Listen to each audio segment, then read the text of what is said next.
What's going on, everybody? Khalipa's Tech here, coming back at you with another video. This is camera tips and tricks for the Cricket Dream 5G.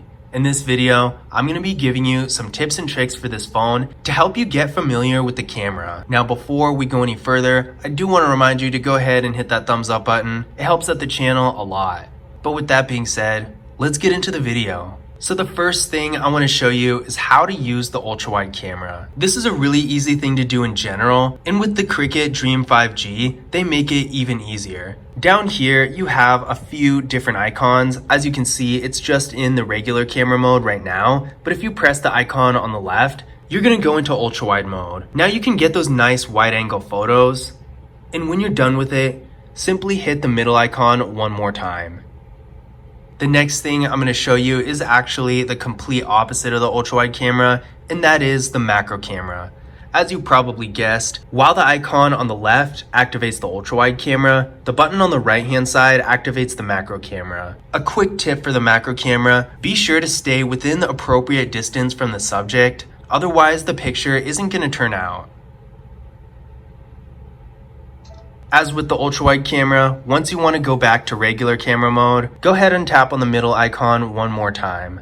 The next thing I'm going to show you is actually a quick shortcut to get into your camera. All you got to do is double tap the power key, and it's going to open right up. You can do this from anywhere on your phone too, so if we're in Google Chrome, double tap the power key, and it's going to go right to the camera.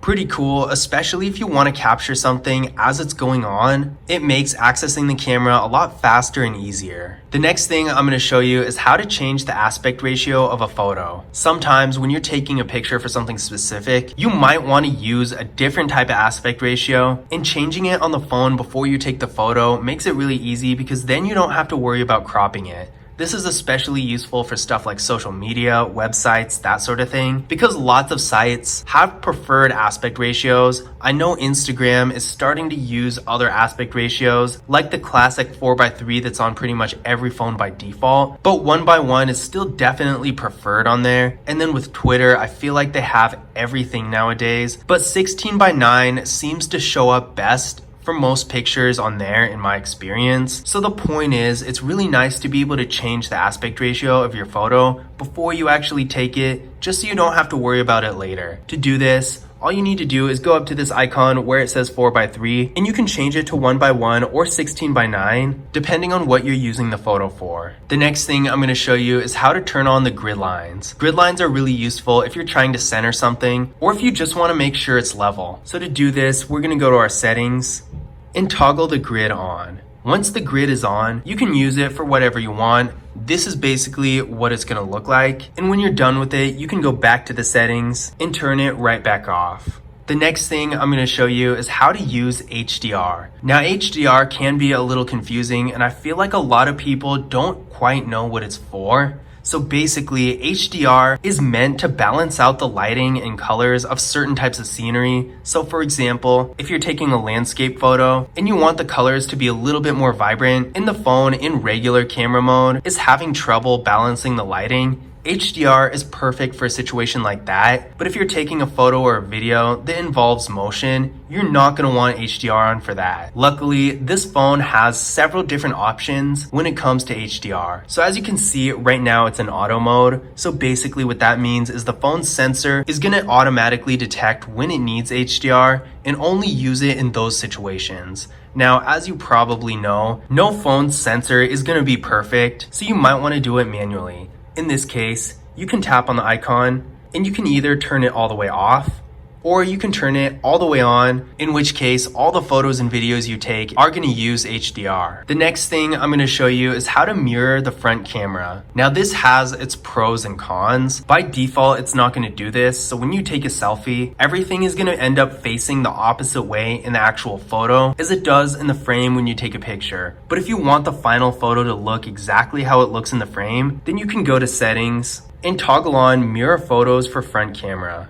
Now, whenever you take a photo with the front-facing camera, whatever you see in the frame is what you're going to get in your photos. The next thing I'm going to show you is how to use the timer. The timer can be a really useful feature for several different situations, If you're taking a photo like a group selfie or something, it can help everyone get into position. And if you want to take a hands-free photo of yourself, maybe you're alone but still want to take a picture of yourself with the rear camera, or you're using a tripod or something like that, you can always use the timer to make a hands-free photo possible. So to turn on the timer, you're going to go to this icon right here, tap on the icon, and you have the choice between 3 seconds and 10 seconds. When you hit the shutter, the counter is going to start counting down, and when it reaches 0, the photo is going to be taken.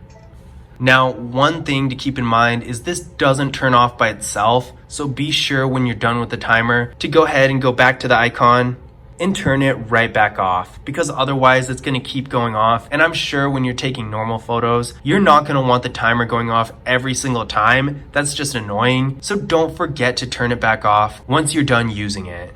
The next thing I'm going to show you is how to mute the shutter. As you might have noticed during this video, the phone actually makes a noise when you hit the shutter. It's a really subtle noise, and it doesn't sound as obnoxious or loud as some other phones, but you might get tired of it if you're taking a lot of photos. So I'm going to show you how to turn it off. We're going to go to our settings, and by default, shutter sound is on. All you got to do is mute it, and that's pretty much it.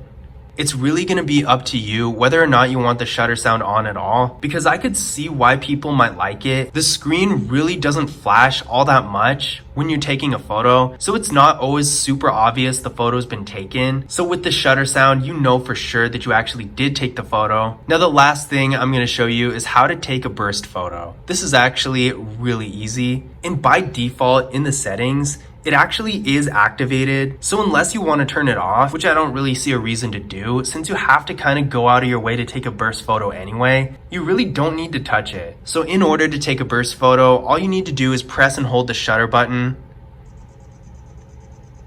and you'll have a burst photo in your library.